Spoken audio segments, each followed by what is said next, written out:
What's happening, guys? Sam Adams here, and welcome to a brand new episode of Caffeinate today for May the 13th of 2019.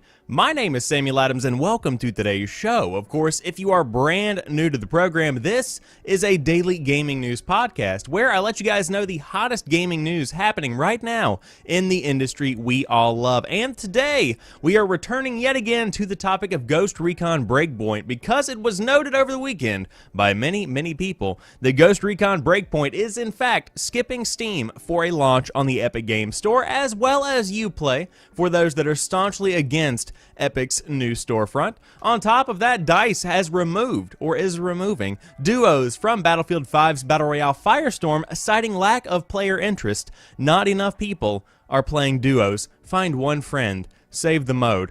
I'm just kidding. It's probably not worth saving. Rage 2 will have at least 2 paid add-ons after launch. Deep Silver may be teasing some kind of Saints Row announcement. Respawn is banning more people, but temporarily, because of piggybacking. We will talk about what that means. And Devolver is hosting yet another phenomenal E3 press conference. If you've never tuned into a Devolver conference, you, my friend, are missing out. But that is our lineup for the day. Again, this show is hosted 5 days a week, Monday through Friday at 7 a.m. Eastern Time. If you did want to check out the show live on twitch.tv/TheSamuelAdams, then it's taken down and put up on youtube.com/SamuelAdamsMedia, as well as podcast services around the world.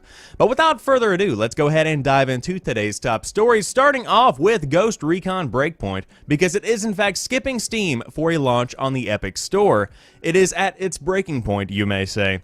Ghost Recon Breakpoint is set to skip Steam in favor of the Epic Games Store. Exclusive release publisher Ubisoft says. The game will also come to Ubisoft's proprietary Uplay store, but will otherwise not be available digitally from alternative sources on PC.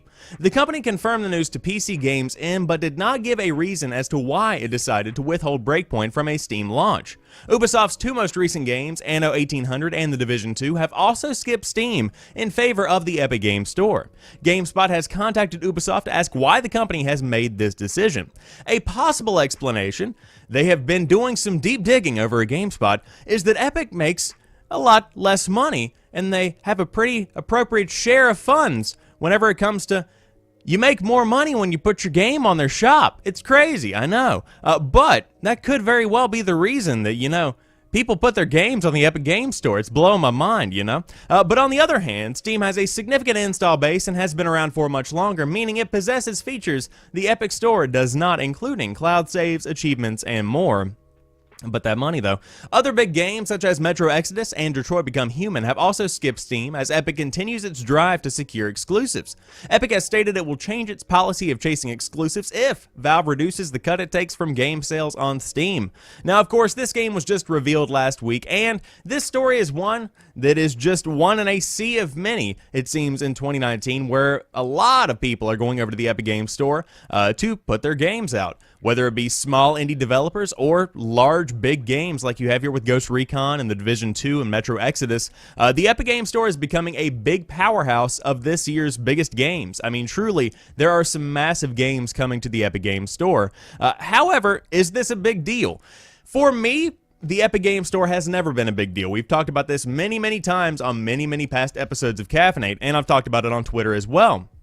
But I will say that I think even this specific case is a bit different because you can still access Ghost Recon Breakpoint through Uplay, which is yet another launcher that you probably already have installed on your PC to begin with. So this, for me, isn't that big of a deal. And to be quite honest with you, I've always launched Ubisoft games through Uplay rather than Steam directly for years. That's just been the way that I've gone about my gaming lifestyle. So if you did want to pick up Ghost Recon Breakpoint, I did want to let you know it is going to be an Epic Games Store exclusive, and Q in the comment section at least one individual that is outrageously upset, and over on Twitter, many other people that are outrageously upset. I would hate to be on the PR team for Epic right now, because, man, if you want a kick, just go on one of their Twitter feeds and just see, whenever they make an announcement, see what people are talking about. It's like, why isn't it on Steam? Why are you being anti-gamer? Bring the pump shotgun back to Fortnite. That's literally what you're looking at whenever you're talking about their Twitter replies. But I digress. Let's talk about Battlefield 5, because DICE removes duos from Battlefield 5's Battle Royale, citing lack of player interest, and will return as a limited time mode in the future. You can no longer play duos in Battlefield 5's Battle Royale mode Firestorm. DICE removed duos this week because not enough people were playing it, but said that it will return in the future, albeit as a temporary mode.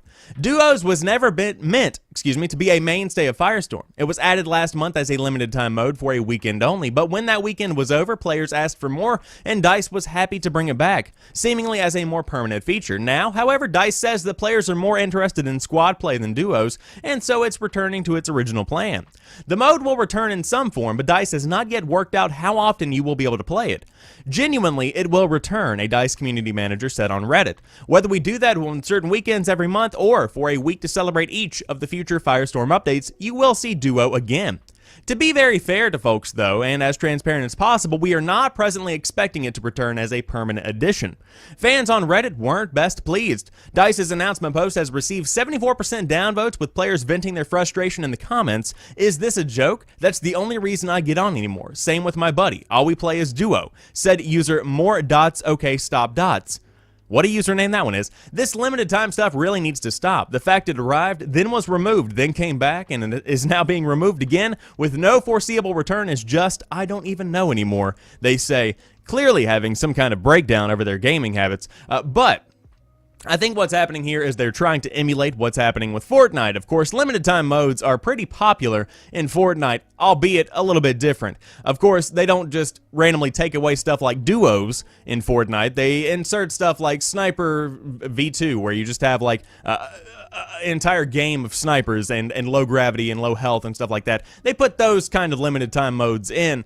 To take away duos, I think, might be a little bit much because, again, some people don't have an entire squad to play with whenever it comes down to it. And so if you have yourself and one other friend, you can absolutely dominate in duos on Battlefield, and that doesn't necessarily have that much of a requirement when it comes to how many people you have to play. A squad, on the other hand, takes a good bit of coordination. You all have to be ready to play, you have to be together at a certain time, etc. And so duos, I think, was a pretty good addition to the game, but I understand if they don't want to keep the servers up or if they want to kind of create this exclusivity kind of feel around duos where people get excited about it coming back. However, you can only get people excited about a feature coming back to your game if the game itself is in good standing to begin with, and Battlefield 5 is not. Battlefield 5 is a good game.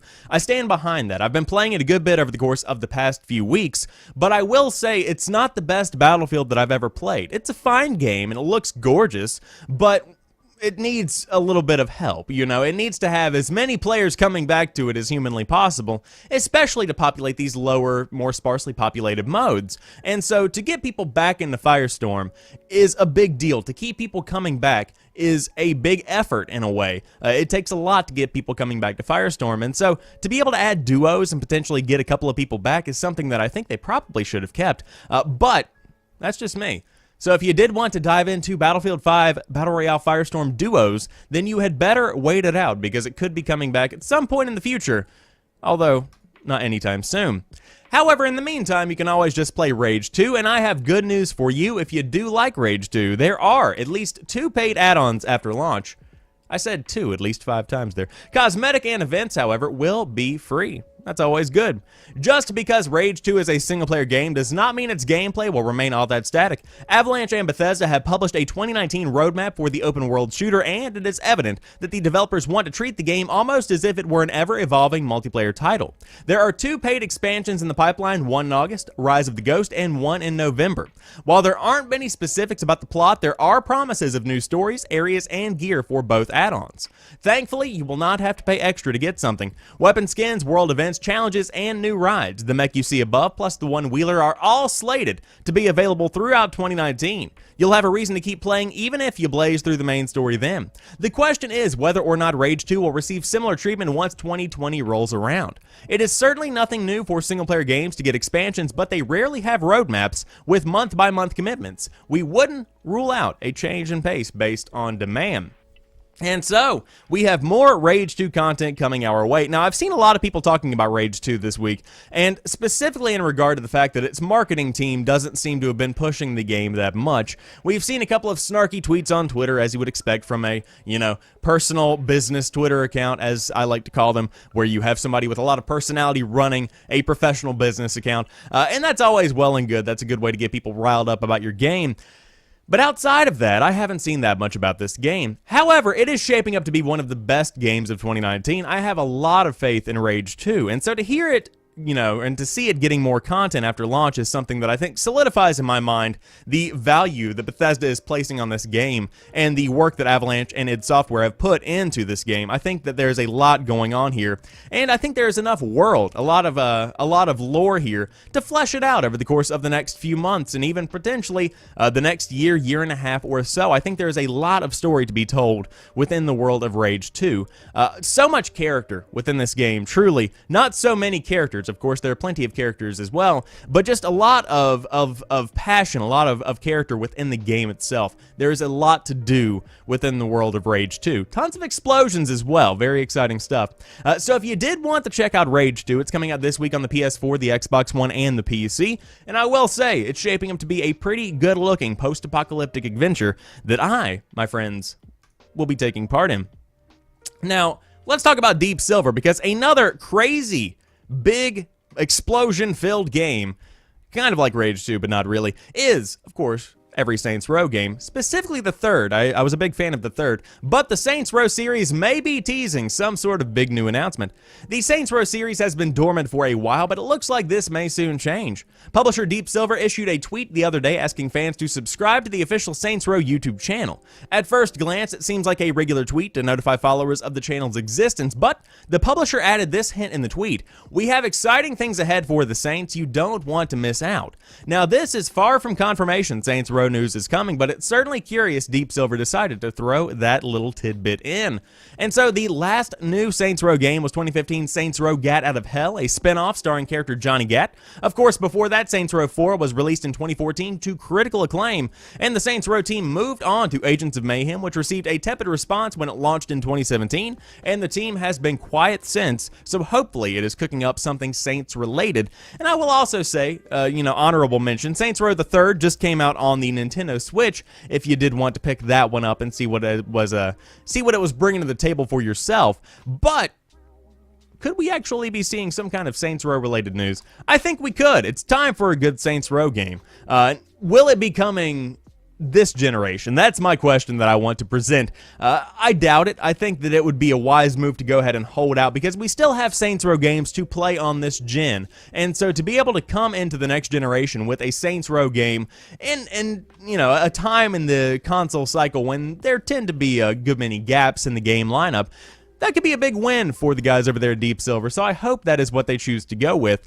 And so we will see if they actually do have anything to announce. Of course, we are building up to E3. It is that time of year. And so could we be seeing something big at E3? We very well could. I would beg the graphic designer over there at Deep Silver, make a new promotional image, because I like the Saints Row font. I like the blue and the black on the wallpaper, or the blue and the dark blue, or the blue. What am I talking about? Am I colorblind? Purple. I like the purple and the dark purple, but the youtube.com/Saints Row and this sans serif looking, what is this? Anyways, I digress. You should subscribe to Deep Silver if you do want to stay up to date on all of their hottest announcements, but you can always come back to Caffeinate right here and I'll let you guys know what's going on. And don't worry, I've got pretty good fonts. But if you are still playing Apex Legends, of course, more news is coming out about updates for that game around E3, specifically at the Electronic Arts event. But Respawn will ban piggybacking Apex Legends players.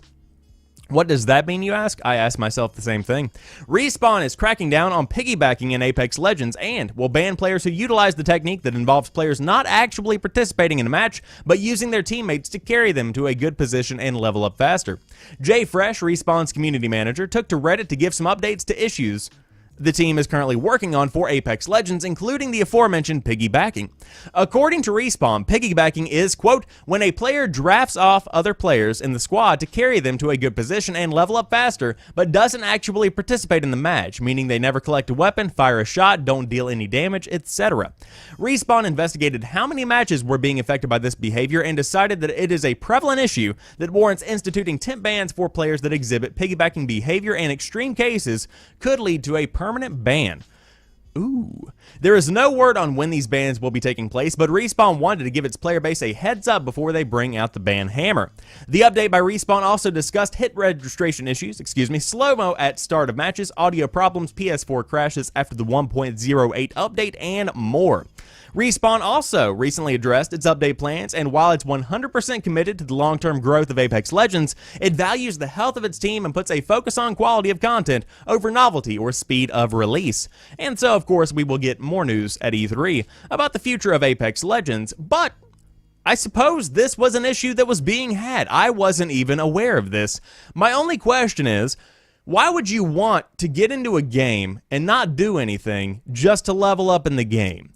The whole point of playing a game is to, I don't know, play the game. I don't get the idea of having somebody else, potentially paying somebody else to help level you up. The whole point of leveling up is for you to get better at the game. If you have the highest possible rank in a game, yet you have never played the game, it doesn't matter. When you dive into play, you're going to suck. So unless you just like that aesthetic of being a high-ranking individual, I suppose there is really no reason to piggyback to begin with.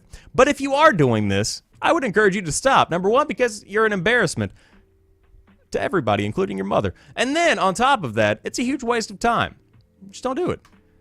But if you didn't want to play Apex Legends, guess what? Devolver is hosting another almost inevitably unhinged E3 press conference this year. It is going to be a very, very good time. Indie publisher Devolver Digital has confirmed that its E3 press conference will return, along with presumably its bionically rejuvenated and formerly deceased CEO Nina Srithers on Sunday, 9th of June 2019. You can check it out right down below. Devolver's inaugural E3 press conference was a bit of an unexpected show highlight back in 2017, introducing the world to its no-nonsense top exec and such boundary-pushing industry innovations as Devolver Digital Screenplay, complete with unintended dismemberment, and Devolver Digital Early Access, and its follow-up at last year's E3 was never going to have quite the same impact without the original's element of surprise, but it was nice to see Srithers' feeling better after her head exploded live on stage first time around. So of course, you got these big E3 press conferences like those from Xbox, like those from, of course, previously PlayStation, but we don't do that anymore.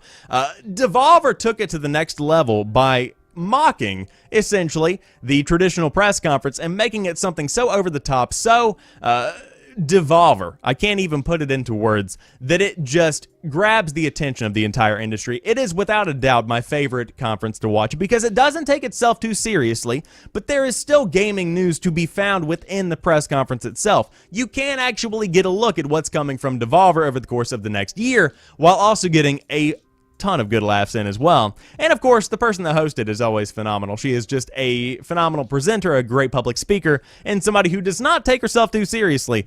But man, I do love this specific press conference. So I am looking forward to 2019. I cannot wait to see what E3 itself just kind of brings around, because it's going to be a very interesting show. And I will also say, as a bit of an aside, the company behind the scenes that host E3 is going through a bit of turmoil right now. There's a fantastic article that I will link down below from the rest of the articles where essentially it's kind of falling apart.